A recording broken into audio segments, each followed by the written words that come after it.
Have you ever felt like one part of you wants to change and another part keeps pulling you back? One part wants to go to the gym, another part wants the couch. One part wants to launch the business, publish the video, make the call, set the boundary, have the conversation. Another part says, not yet. Wait, hide, rest, avoid, stay safe. And then you end up in this strange inner tug-of-war where you're both the person pulling forward and the person pulling back. Most people call that self-sabotage, but I think there's a better way to understand it. You're not broken, you're divided. And I don't mean that in a dramatic or pathological way. I mean that most human beings aren't one perfectly unified self, making one clean decision at a time. That's not how it works. We're full of competing drives. A part of you wants comfort. A part of you wants growth. A part of you wants visibility. A part of you wants protection. A part of you wants freedom. A part of you wants control. A part of you wants to be bold. And a part of you wants to avoid being judged. So when you feel like you're fighting yourself, you may not be weak. You may be experiencing different parts of your system trying to protect you in different ways. And this idea isn't just a nice metaphor. Neuroscientist David Eagleman has used the phrase team of rivals to describe the brain's competing systems. So different neural networks are, in a sense, voting for different behaviors. And many therapeutic traditions have worked with some versions of this idea for decades. In hypnotherapy, there's parts therapy. In psychology, there's ego state therapy. Internal family systems talks about protective parts. Gestalt therapy is known for chair work, where different aspects of the self can be explored through dialogue. Different models use different language, but they all point towards something most people recognize immediately. You can want two things at the same time, and both can feel real. That's the part most self-improvement advice gets wrong. It treats the part of you that resists change as the enemy. Crush your excuses, kill the old you, silence the weak part, destroy the lazy part. But what if that lazy part isn't actually lazy? What if the part of you that keeps you on the couch is trying to prevent burnout? What if the part that avoids the sales call is trying to protect you from rejection? What if the part that procrastinates is trying to protect you from the shame of failing? What if the part that overthinks is trying to protect you from making a mistake? What if the part that hides is trying to protect you from being seen, judged, criticized, or misunderstood? That doesn't mean those parts are always right. It doesn't mean they should be allowed to run your life. But it does mean they may not be trying to ruin you. They may be trying to serve you with an outdated strategy. That's a very different starting point.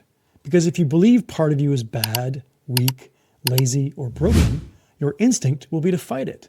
You'll try to overpower it, suppress it, shame it, force it into submission. And that may work for a little while. You decide, enough, I'm going to the gym. And for a week or two, the disciplined part wins. You get up early, you push through, you ignore the part of you that wants rest, comfort, and relief. But if that resting part never felt heard, if it never got reassurance, if it never got a healthier role, it may eventually come back stronger. Suddenly, you're not just skipping one workout, you're on the couch for 3 days, binge-watching shows, ordering food, and wondering how all that motivation disappeared. That's not always because you lack discipline. Sometimes it's because you tried to win the tug-of-war instead of ending it. And this is one of the deepest problems with willpower. Willpower tries to make one part stronger than the other. Subconscious work tries to get the parts onto the same team. To put it in a cheesy way, one team, one dream. Because the goal isn't to destroy the couch part. The goal is to understand what it's protecting. Maybe it's protecting rest, maybe recovery, maybe peace, maybe the right not to be constantly driven by pressure. And the gym part may also be protecting something important: health, energy, pride, self-respect, longevity, confidence. At the surface, they look like enemies. One says move, the other says stop. But at a deeper level, both may want the same thing. They both want you to be okay. They just disagree on the strategy. That's the shift. Instead of seeing your inner conflict as a war between the good part and the bad part, start seeing it as a negotiation between parts that need better communication. Because when parts don't communicate, they polarize. One part pushes harder, the other part resists harder. One part demands action, the other demands escape. One part says, you have to grow. The other says, growth is dangerous. And the harder you try to crush one side, the more pressure builds in the system. That's why suppression so often leads to rebound. The part you ignored doesn't disappear, it waits, and eventually it pulls back. This is where subconscious work becomes so important. Talk-based reflection can be incredibly valuable. It can help you understand your story, name your patterns, and see the conflict more clearly. But conscious insight isn't always the same as subconscious change. Many people already know what they should do. They know they should stop procrastinating. They know they should take care of their health. They know they should set the boundary. They know they should stop caring so much what people think. They know they should finally move forward. But some deeper part of the system still doesn't feel safe enough to cooperate. That's the gap. The party that resists change often doesn't need a lecture. It needs a new experience of safety. And that's where subconscious work stands out. Because you're not just analyzing the conflict from the outside. You're communicating with the deeper system in a language it actually responds to. Imagery, emotion, association, repetition, identity, and felt experience. In parts therapy, the point isn't to eliminate a part. The point is to understand its positive intent, update its strategy, and help it take on a healthier role. In other words, you retask it. A procrastination part might actually be a burnout prevention part. An inner critic might become a standards advisor. An avoidance part might become a risk assessor. A fearful part might become a safety consultant. The couch part might become a recovery guardian. The problem was never that these parts had no value. The problem was that they were using outdated methods. They were trying to protect you by stopping you. But once they're understood and retasked, they can begin to protect you while supporting forward movement. That's a completely different relationship with yourself. You don't eliminate the part that resists change. You help it become part of the change. That's what integration means. No one part winning, no one part losing. Not the disciplined part dragging the rest of you through life, but more of you moving in the same direction. One team, one dream. And you can begin this process in a simple way. Not as a replacement for deeper work, and not by trying to conduct a full therapy session on yourself, but as a starting point for awareness. The next time you feel stuck, conflicted, avoidant, or pulled in two directions, start with this. First, stop calling the resistant part bad. Instead of asking, why am I sabotaging myself? Ask, what might this part of me be trying to protect? That question changes the whole conversation. Second, name the two parts.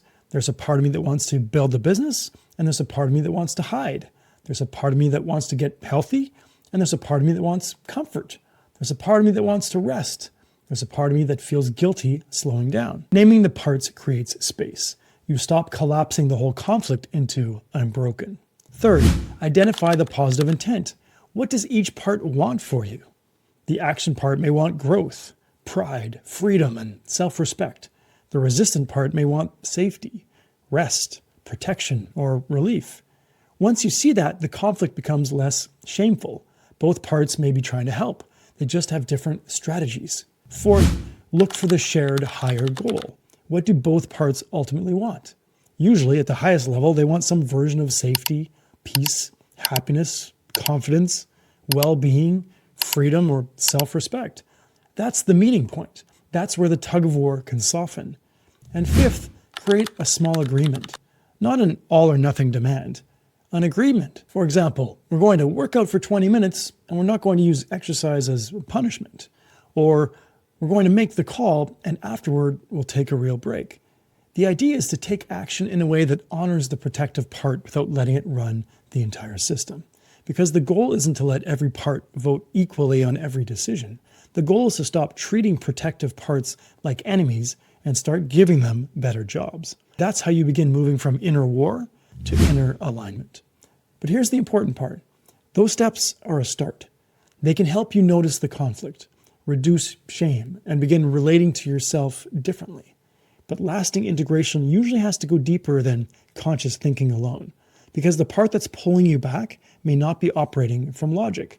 It may be operating from old emotional learning, old associations, old identity patterns, old conclusions about what's safe and what isn't. That's why you can understand the pattern perfectly and still repeat it.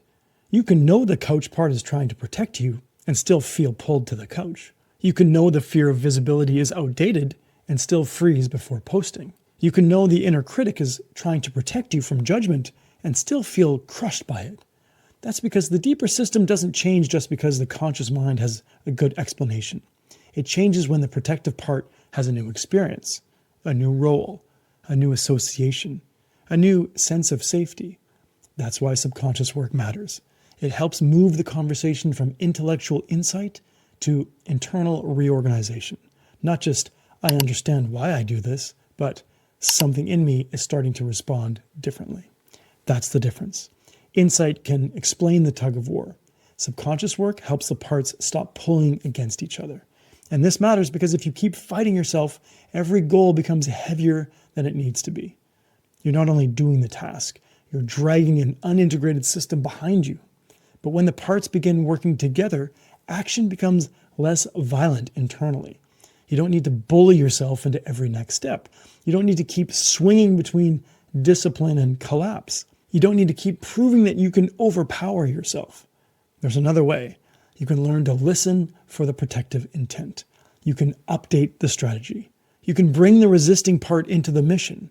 And you can begin building a version of change that doesn't require abandoning yourself. That's the deeper point. The part of you that seems to be sabotaging you may actually be an underdeveloped ally. It may be scared, it may be outdated, it may be overprotective. It may be using methods that no longer serve you. But if you understand what it's protecting and help it take on a better role, you can begin to stop fighting yourself. You can start becoming more whole. And this is exactly why I created the Subconscious Starter Kit. If this resonated, the Starter Kit is a good next step because it helps you begin working beneath the surface. Not just thinking about your patterns, but starting to understand the deeper subconscious forces behind avoidance, self-sabotage, stress, and inner conflict. It includes a free training to help you better understand why you do what you do, foundational videos on the subconscious mind and hypnosis, and the Sanctuary Session, a guided hypnosis audio track designed to help you settle your system and reconnect with a calmer internal state. Because the goal isn't to crush the part of you that resists change. The goal is to understand what it's protecting, help it feel safe enough to shift, and bring more of you onto the same team. One team, one dream. Remember, breakthroughs begin within. Bye for now.